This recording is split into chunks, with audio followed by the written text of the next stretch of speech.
दोस्तों हम लोग देख रहे हैं इस वीडियो में टॉप 45 इंपोर्टेंट क्वेश्चन एमपीपीएससी द्वारा आयोजित असिस्टेंट रजिस्ट्रार एग्जाम के लिए। ये क्वेश्चन आपके लिए काफ़ी हेल्पफुल होंगे। इससे पहले दोस्तों हम लोग 100 इंपोर्टेंट क्वेश्चन देख चुके हैं असिस्टेंट रजिस्ट्रार एग्जाम के लिए। आपने अगर वो क्वेश्चन नहीं देखे, एक बार आप जरूर वो क्वेश्चन देखिए, काफ़ी इंपॉर्टेंट हैं। फर्स्ट क्वेश्चन है दोस्तों, रणजी ट्रॉफी विजेता कौन सी टीम बनी? तो मध्य प्रदेश बनी है, इसलिए क्वेश्चन आना आपसे लग रहा है कि इस बार क्वेश्चन आ सकता है। तो मध्य प्रदेश टीम रणजी ट्रॉफी विजेता बनी है और मुंबई टीम को हराया है, मुंबई उपविजेता बनी है। रणजी ट्रॉफी टीम के कप्तान हैं आदित्य श्रीवास्तव। तो क्वेश्चन आ सकता है कि रणजी ट्रॉफी मध्य प्रदेश ने जीती, उस टीम के कप्तान कौन थे या कोच कौन थे? नई शिक्षा नीति के अध्यक्ष कौन है? नई शिक्षा नीति आपके सिलेबस में है, तो इसके लिए हम लोग एक स्पेशल वीडियो लाएंगे। अभी आप जान लीजिए कि नई शिक्षा नीति के अध्यक्ष हैं के कस्तूरीरंगन, मतलब इनकी अध्यक्षता में नई शिक्षा नीति 2020 आई। इससे पहले 1986 की आई थी, 1968 की आई थी, तो वो हम लोग पिछली वीडियो में देख चुके हैं, उन पर डिटेल में बात कर चुके हैं। नई शिक्षा नीति में शिक्षा क्षेत्र में GDP का कितने % व्यय का लक्ष्य रखा है? तो दोस्तों ये 6% है। नेक्स्ट क्वेश्चन है, आर्टिकल 45 क्या कह रहा है? दोस्तों आर्टिकल 45 काफ़ी इंपॉर्टेंट है और आपको संवैधानिक प्रोविजन वो पढ़ने हैं जो आपके शिक्षा क्षेत्र से रिलेटेड हैं, और वही इंपॉर्टेंट केस, जैसे मोहिनी जैन वाला केस है तो वो आ सकता है, और आपका 21 आर्टिकल है वो आ सकता है, 11th फंडामेंटल ड्यूटी है।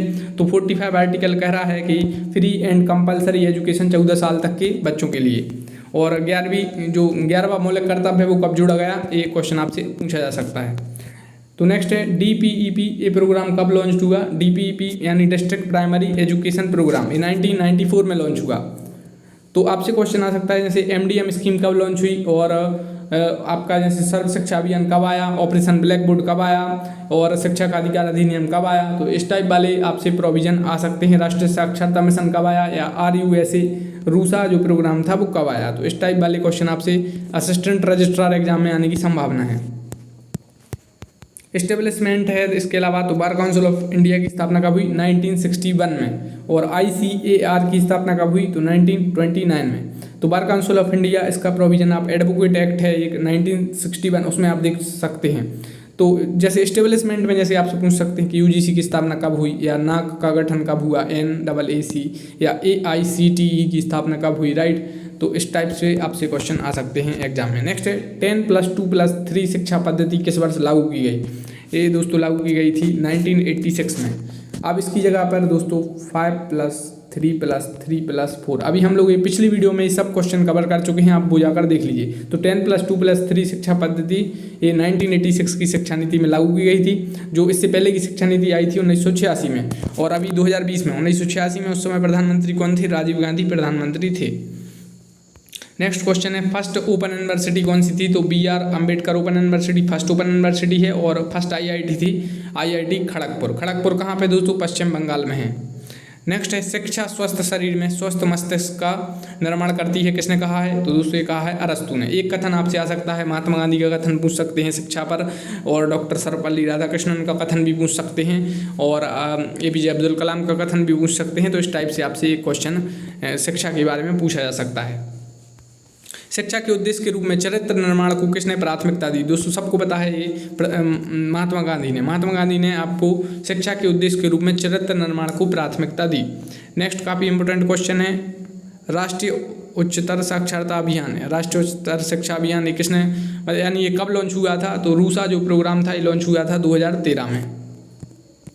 करंट UGC के चेयरमैन कौन है दोस्तों? करंट में UGC के चेयरमैन हैं M जगदीश कुमार।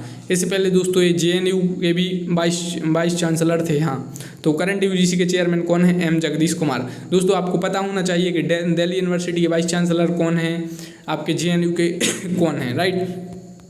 DNS का फुल फॉर्म क्या है? Domain name system. First generation computer में क्या यूज हुआ था? Vacuum tube. सेकंड जनरेशन में ट्रांजिस्टर। थर्ड जनरेशन में IC चिप्स। दोस्तों ये क्वेश्चन आ सकते हैं कि अभी कौन सी जनरेशन चल रही है कंप्यूटर की, और फर्स्ट जनरेशन में क्या हुआ था? जैसे वैक्यूम ट्यूब्स पर ट्रांजिस्टर आए, IC चिप्स आए, और आपसे इस टाइप से क्वेश्चन आ जाते हैं। निम्न में से कौन सा गैर सांवेदिक निकाय है, यानी नॉन स्टैच्यूअरी निकाय है? तो यहाँ सांवेदिक की स्पेलिंग मिस्टेक है, आप समझ लीजिए थोड़ा बहुत। तो निम्न में से कौन गैर सांवेदिक निकाय है, यानी नॉन स्टैच्यूअरी, राइट। तो NCT ऑप्शन में है, बार काउंसिल ऑफ इंडिया है, RCI है, और NAAC है। NAAC दोस्तों इसका राइट आंसर है। आपने अगर कॉलेज यूनिवर्सिटी से आप जुड़े हैं तो आप थोड़ा इसको समझते होंगे, या स्टूडेंट हो तो नाक आपने काफ़ी सुना होगा कि नाक ने A+ ग्रेड दिया या ये जो भी है, तो वो national assessment and accreditation council इसका फुल फॉर्म है, शॉर्ट फॉर्म में से नाक कहते हैं।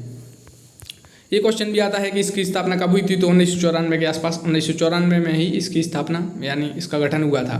ये क्वेश्चन आता है कि इसका जो गठन है वो कैसे हुआ था दोस्तों। इसके अलावा नेक्स्ट क्वेश्चन इंपॉर्टेंट है, कंप्यूटर से रिलेटेड है, जैसे कीबोर्ड, माउस, प्रिंटर, मॉनिटर, ये सब क्या हैं दोस्तों, ये सब हार्डवेयर हैं। हार्डवेयर वो होते हैं जिन्हें अपन छू सकते हैं, कंप्यूटर के वो फिजिकल कंपोनेंट्स जिन्हें हम छू सकते हैं, जैसे कीबोर्ड है, माउस है, प्रिंटर है, मॉनिटर है। तो अब क्वेश्चन का लेवल थोड़ा हाई हो गया है। अब ये क्वेश्चन नहीं आते कि हार्डवेयर क्या है, सॉफ्टवेयर क्या है, अब ये आते हैं इनपुट डिवाइस, आउटपुट डिवाइस, और उनसे भी और आगे के आने लगे। जैसे कीबोर्ड में यानी फंक्शन की कितनी है, या Alt+ F4 का यूज करेंगे तो क्या होगा, या F1 प्रेस करेंगे तो क्या होगा, नोटपैड में F5 प्रेस करेंगे तो क्या होगा, यानी अब इस टाइप वाले क्वेश्चन आने लगे हैं अगर पेपर का लेवल टफ करना है तो। और असिस्टेंट रजिस्ट्रार में यानी कम सीट्स हैं तो पेपर हाई आ सकता है। तो अभी आप समझ लीजिए कीबोर्ड, माउस, प्रिंटर, मॉनिटर, ये सब दोस्तों क्या हैं, हार्डवेयर हैं। इसके अलावा क्रोम, मोजिला फायरफॉक्स और ओपेरा, माइक्रोसॉफ्ट एज, ये सब क्या हैं दोस्तों, ये सब वेब ब्राउज़र हैं। यानी क्रोम है, मोजिला फायरफॉक्स है, ओपेरा है, माइक्रोसॉफ्ट एज है, वेब, ये सब दोस्तों क्या हैं, सब वेब ब्राउज़र हैं। इसके अलावा एक क्वेश्चन आता है कि सर्च इंजन कौन कौन से, जैसे गूगल एक सर्च इंजन है, तो गूगल क्या है, यूट्यूब क्या है, और ट्विटर वगैरह क्या है, ये क्वेश्चन भी आपसे पूछे जा सकते हैं। नेक्स्ट है जॉयस्टिक, लाइट पेन, ट्रैक वाल और बारकोड रीडर, ये क्या हैं दोस्तों, ये सब इनपुट डिवाइस हैं। एक होता है देखो हार्डवेयर सॉफ्टवेयर, एक होता है इनपुट डिवाइस आउटपुट डिवाइस, और एक होता है वेब ब्राउजर और सर्च इंजन। यानी इस टाइप वाले इनसे एक ना एक क्वेश्चन दोस्तों आता ही आता है एग्जाम में, और MPPSC से आपके एग्जाम में आने की संभावना है। तो जॉयस्टिक, लाइट पेन, ट्रैक वाल, बारकोड रीडर, ये सब इनपुट डिवाइस हैं, इनमें हम इनपुट देते हैं। तो दोस्तों अब हम लोगों ने अभी देखा था फंक्शन की, सो देयर आर 12 फंक्शन की, ये राइट है। सो 12 फंक्शन की होती हैं कीबोर्ड में। अब हम लोग देख लेते कहाँ पर है, जैसे कि आप ये देख रहे हैं ऊपर, ये फंक्शन की हैं, आपको थोड़ा दिख रहा होगा F2 F3, तो ये सब फंक्शन की। तो फंक्शन की कितनी है, 12 हैं। इसमें कुछ क्वेश्चन हम लोग देख लेते हैं। सबसे बड़ी की कौन सी रहती है, क्वेश्चन आता है तो ये जो एक की है, ये वाली सबसे, इस वाली एक की सबसे बड़ी की होती है। इसके अलावा क्वेश्चन आता है कैप्स लॉक से रिलेटेड, और अल्ट के साथ आप F4 प्रेस करेंगे तो क्या होगा, तो ये क्वेश्चन हम लोग बाद में देख लेंगे क्योंकि अभी वीडियो काफ़ी बढ़ जाएगी। तो नेक्स्ट स्टेटमेंट में आपको करेक्ट बताना है। सेंट्रल एजुकेशन मिनिस्टर कौन है, तो धर्मेंद्र प्रधान हैं। और जो MHRD का नाम भी चेंज कर दिया है, शिक्षा मंत्रालय हो गया है। पिछली वीडियो हम लोग सब क्वेश्चन देख चुके हैं डिटेल में, तो MHRD का नाम चेंज हो गया है अब। तो सेंट्रल एजुकेशन मिनिस्टर कौन है, धर्मेंद्र प्रधान हैं। और MP के एजुकेशन मिनिस्टर हैं इंदर सिंह परमार हैं। और उच्च शिक्षा मंत्री MP में कौन है, ये क्वेश्चन भी आता है दोस्तों। इग्नू के वाइस चांसलर कौन है, प्रोफेसर नागेश्वर राव हैं। Next national curriculum framework developed by, यानी नेशनल NCFB से शॉर्ट फॉर्म में कहीं कहीं मतलब NCFB लिखा रहता है, तो आप कंफ्यूज मत होइए। NCF यानी नेशनल करिकुलम फ्रेमवर्क, तो इसकी यानी इसको किसने डेवलप किया था, तो NCERT ने। NCERT से दोस्तों 2 क्वेश्चन बनते हैं। NCERT की स्थापना कब हुई, इसका फुल फॉर्म क्या है। नेक्स्ट है on the recommendation of which commission 10+2+3 was incorporated in the national policy of education. दोस्तों अब ये प्रक्रिया समाप्त कर दी गई है 10+2 वाली। अभी आपका चल रहा है 5+3+3+4, राइट। तो कोठारी आयोग था एक, तो उसने इसमें रिकमेंडेशन की थी। नेक्स्ट इसमें आपको करेक्ट बताना है। जैसे तो फर्स्ट है सिंगरौली, शिवपुरी, बालाघाट, ये 2 राज्यों से सीमा साझा करते हैं, बिल्कुल राइट है दोस्तों। आपका जो सिंगरौली है ऊर्जा राजधानी भी कहते हैं। बेड़न है इसके पास, कहीं कहीं अगर ऑप्शन में वो आता है तो आपको वही लगाना है। तो सिंगरौली आपका सबसे पूर्वी भी जिला भी है, और ये 2 राज्यों से सीमा साझा करता है, आपका उत्तर प्रदेश और छत्तीसगढ़ से। तो सिंगरौली, शिवपुरी, बालाघाट, ये 2 राज्यों से सीमा साझा करते हैं। स्टेटमेंट बिल्कुल राइट है।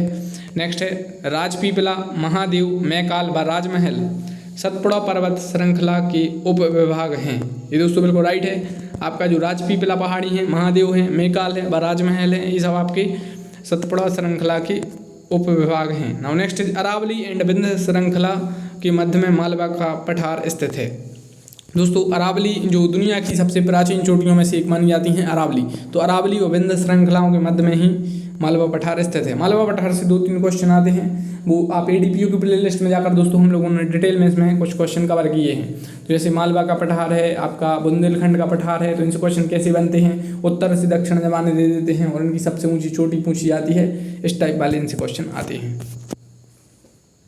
नेक्स्ट है सीधी में सूर्य उदय आधे घंटे पहले होगा झाबुआ से। ये कथन बिल्कुल राइट है, क्योंकि सीधी है जो आपका, आप मैप में आपको इसके लिए मैप में जाना पड़ेगा। तो मैप में आप जाएंगे तो सीधी काफ़ी पूर्व में है, तो सीधी में सूर्य उदय है जो दोस्तों आधे घंटे पहले होगा झाबुआ से, क्योंकि झाबुआ काफ़ी पश्चिम में है। ऊपर साइड होता है उत्तर, नीचे दक्षिण, ये पूरब और ये होता है पश्चिम। तो आपका जो सीधी है ये पूरब साइड है और झाबुआ है सबसे पश्चिम में है। धूपगढ़ महादेव श्रेणी में स्थित है। ये दोस्तों स्टेटमेंट राइट है। धूपगढ़ है आपका महादेव श्रेणी में स्थित है। धूपगढ़ सबसे ऊंची चोटी है, 1350 मीटर इसकी जो हाइट है। नेक्स्ट क्वेश्चन है चूज द करेक्ट, फिर से है। तो इसमें पहला है 32 पहाड़ियों से घिरे बांधवगढ़ राष्ट्रीय उद्यान की स्थापना 1968 में की गई थी। ये बिल्कुल राइट है दोस्तों। जो बांधवगढ़ राष्ट्रीय उद्यान उमरिया से क्वेश्चन आ जाता है इससे, और ये 32 पहाड़ियों से घिरा है। 1968 में इसकी स्थापना हुई थी। ये काफ़ी न्यूज़ में है। बांधवगढ़ नेशनल पार्क ये काफ़ी अभी न्यूज़ में है। नेक्स्ट नौरादही मध्य प्रदेश का सबसे बड़ा वन्यजीव अभ्यारण्य है, जबकि रालामंडल सबसे छोटा वन्यजीव अभ्यारण्य है। वन्यजीव अभ्यारण्य को दोस्तों इंग्लिश में कहते हैं वाइल्ड लाइफ सेंचुरी। तो सबसे बड़ी जो मध्य प्रदेश की वाइल्ड लाइफ सेंचुरी है नौरादही है, सबसे छोटी है रालामंडल। और अभी वो चीते भी आ रहे थे, कहाँ से आ रहे हैं? तो अफ्रीकन चीते आ रहे हैं नामीबिया और अफ्रीका से। उसका क्वेश्चन हम लोग पिछली वीडियो में देख चुके हैं, जो आपके कूनोपालपुर में आ रहे हैं। माही नदी कर्क रेखा को 2 बार काटती है। नर्मदा और ताप्ती नदी पश्चिम दिशा की ओर बहती हैं। तो ये स्टेटमेंट बिल्कुल राइट है। माही नदी है दोस्तों, ये कर्क रेखा को 2 बार काटती है, और नर्मदा और ताप्ती नदी ये पश्चिम दिशा की ओर बहती हैं। फिर से देख लेते हैं। तो फर्स्ट स्टेटमेंट बिल्कुल राइट था। 32 पहाड़ियों से घिरा है बांधवगढ़ राष्ट्रीय उद्यान, और नौरादही सबसे बड़ा वन्यजीव अभ्यारण्य है। रालामंडल सबसे छोटा है। माही नदी कर्क रेखा को दोस्तों 2 बार काटती है, और नर्मदा और ताप्ती नदी पश्चिम दिशा की ओर बहती हैं। नर्मदा नदी मध्य प्रदेश की सबसे बड़ी नदी है, और इसके जो बांध हैं, डैम हैं, उससे क्वेश्चन आता है नर्मदा नदी से रिलेटेड, जैसे इंदिरा सागर बांध है, बरगी बांध है। नेक्स्ट है सरसों और शहद उत्पादन के लिए कौन सा जिला प्रसिद्ध है? सरसों और शहद के लिए दोस्तों मुरैना जिला प्रसिद्ध है। बामनौर कहाँ पर है क्वेश्चन आता है, तो वो मुरैना में ही है, मुरैना जिले में। तो सरसों और शहद के लिए क्या प्रसिद्ध है? मुरैना प्रसिद्ध है। मध्य प्रदेश का सबसे साक्षर जिला कौन सा है? तो जबलपुर है। जबलपुर मध्य प्रदेश का सबसे साक्षर जिला है। और 236 ये क्वेश्चन आता है, ये क्या है? तो ये मध्य प्रदेश का, यानी इसमें 1 वर्ग किलोमीटर में 236 व्यक्ति रहते हैं। तो आपकी जो जनगणना जनसंख्या यानी ये आंकड़े हैं, इनसे 1 आध 2 क्वेश्चन आपके आ जाते हैं। तो इनसे रिलेटेड आपसे क्वेश्चन आ सकता है कि मध्य प्रदेश का सबसे साक्षर जिला कौन सा है, या सबसे ज़्यादा जनघनत्व वाला जिला कौन सा है, या सबसे कम जनघनत्व किस जिले में है। नेक्स्ट करेक्ट स्टेटमेंट है जैसे, तो अमरकंटक कहाँ पे है? अमरकंटक ताप विद्युत केंद्र, ये ताप विद्युत केंद्र से रिलेटेड है। तो अमरकंटक ताप विद्युत केंद्र कहाँ है? अनूपपुर में है। सतपुड़ा ताप विद्युत केंद्र पाथरखेड़ा है। यहाँ पर रॉन्ग स्टेटमेंट है, ये पाथरखेड़ा है, ठीक है। तो सतपुड़ा ताप विद्युत केंद्र पाथरखेड़ा यानी बैतूल में है। विंध्याचल ताप विद्युत केंद्र बैडन या सिंगरौली आएगा आपको ऑप्शन में जहाँ तक है, तो सिंगरौली रहेगा। और पेंच ताप विद्युत केंद्र कहाँ है? सतपुड़ा में है। नेक्स्ट मध्य प्रदेश विद्युत मंडल की स्थापना कब की गई? तो 1950 में।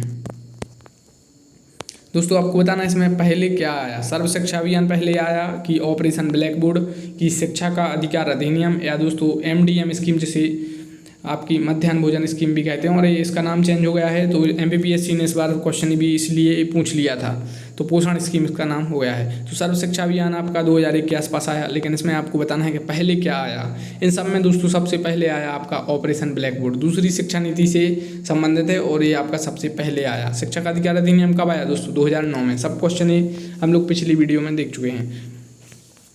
नेक्स्ट आपको बताना है कौन सा क्षेत्र कहाँ है। तो मालनपुर दोस्तों ये भिंड में है, और बानमौर मुरैना में है।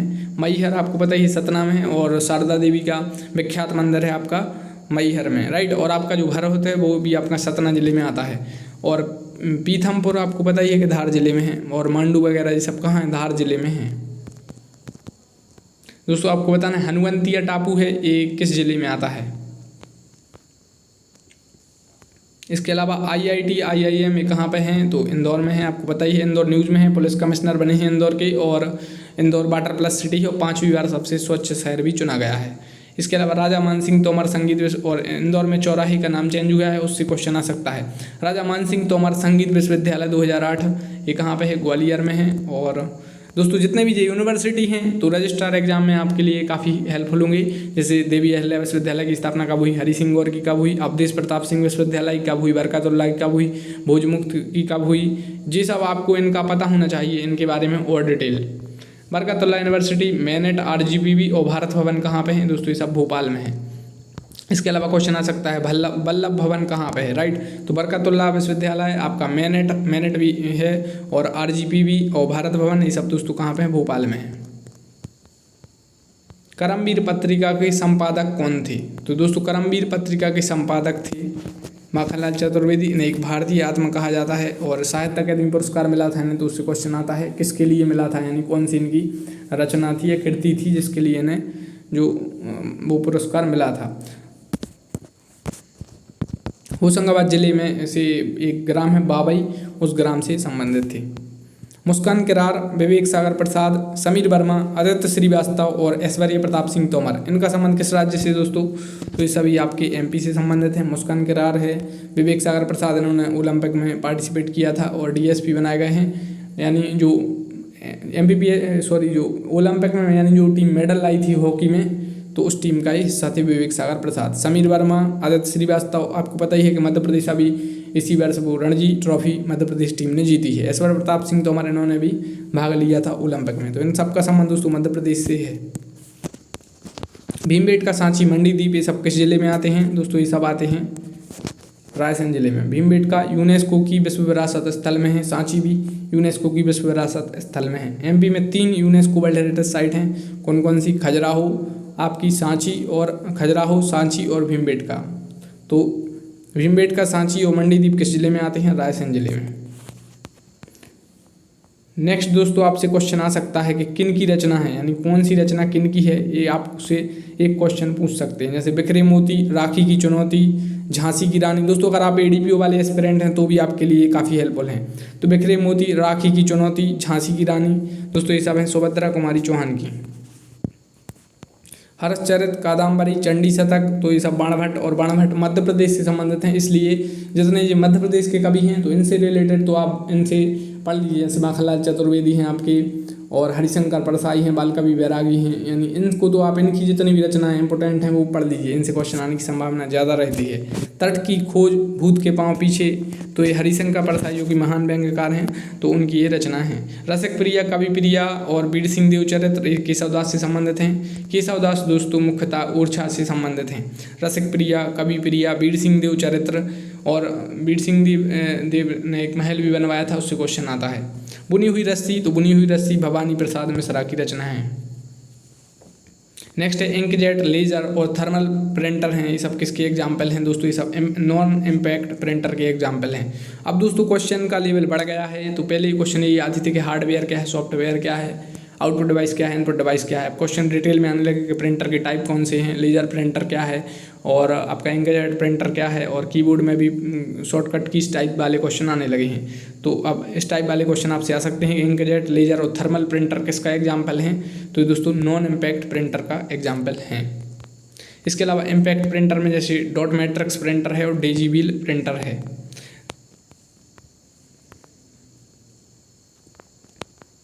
नेक्स्ट दोस्तों बताना है इसमें करेक्ट स्टेटमेंट। रैम क्या है, रैम दोस्तों एक वोलेटाइल मेमोरी है।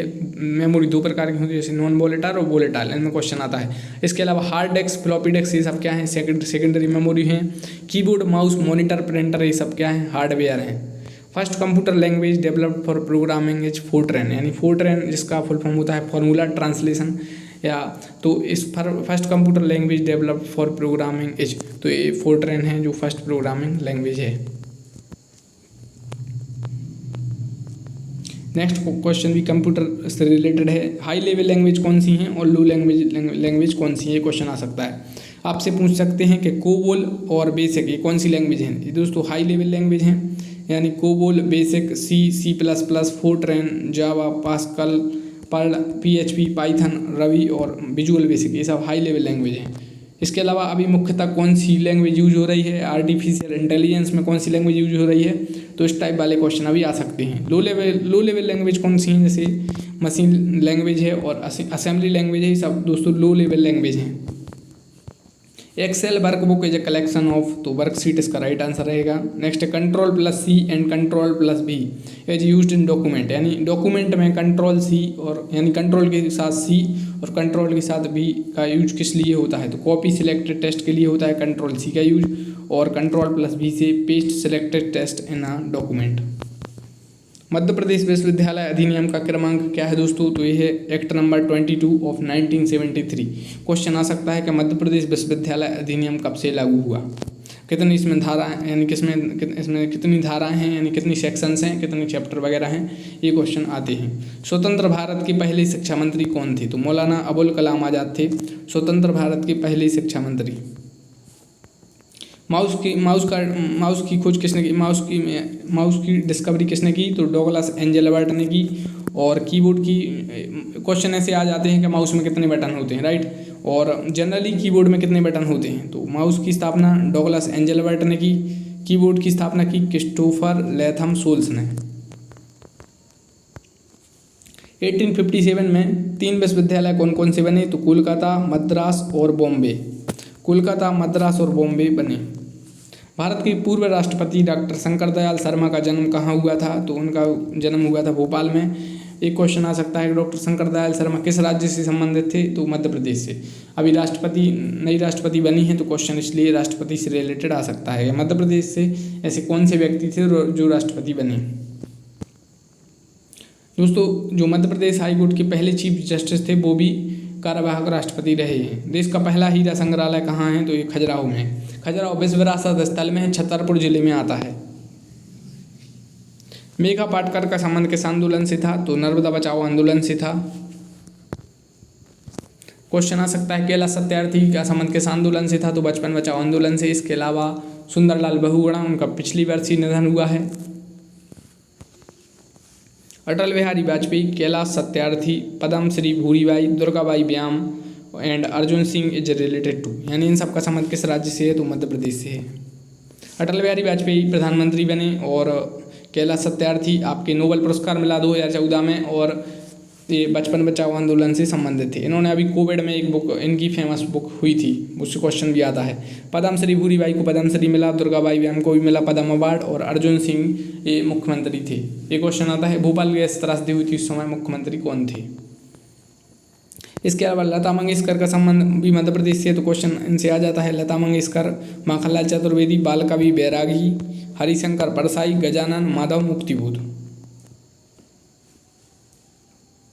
पहले किसकी स्थापना हुई, तो इसमें जैसे आपसे आ सकता है कि Twitter, YouTube, WhatsApp, Instagram, Facebook, यानी जो आप चलाते हैं जनरली इन्हीं से कोई क्वेश्चन आ सकता है कि इनके सीईओ कौन हैं, इनके संस्थापक कौन थे, इस टाइप वाले क्वेश्चन आ सकते हैं। तो जनरल वे में आपको पता होना चाहिए। जैसे ट्विटर है, यूट्यूब, व्हाट्सएप, इंस्टाग्राम, फेसबुक, ये सब आप जनरली चलाते होंगे। ये आप वीडियो दोस्तों देख रहे हैं यूट्यूब पर, तो पहले किसकी स्थापना हुई, यूट्यूब की ही हुई। ओलंपिक 2028 गेम्स कहाँ पर होंगे, लॉस एंजल्स में होंगे। लॉस एंजल्स कहाँ है, तो अमेरिका में है। दोस्तों आप लोग वीडियो को लाइक कर लीजिए, चैनल को सब्सक्राइब कर लीजिए। ये वीडियो हम लोगों ने काफ़ी फास्ट मोड में देखे, और आप इससे पहले वाली वीडियो भी देख लीजिए। अब नेक्स्ट वीडियो में जो और वीडियो आएंगी वो आपके असिस्टेंट रजिस्ट्रार एग्जाम के लिए काफ़ी हेल्पफुल होंगी, और उसमें हम लोग डिटेल में देखेंगे। इस वीडियो में हम लोगों ने जनरली एक आइडिया लिया है कि इस टाइप वाले क्वेश्चन आपके एग्जाम में आ सकते हैं, ये आपके लिए काफ़ी हेल्पफुल होंगे। Thank you.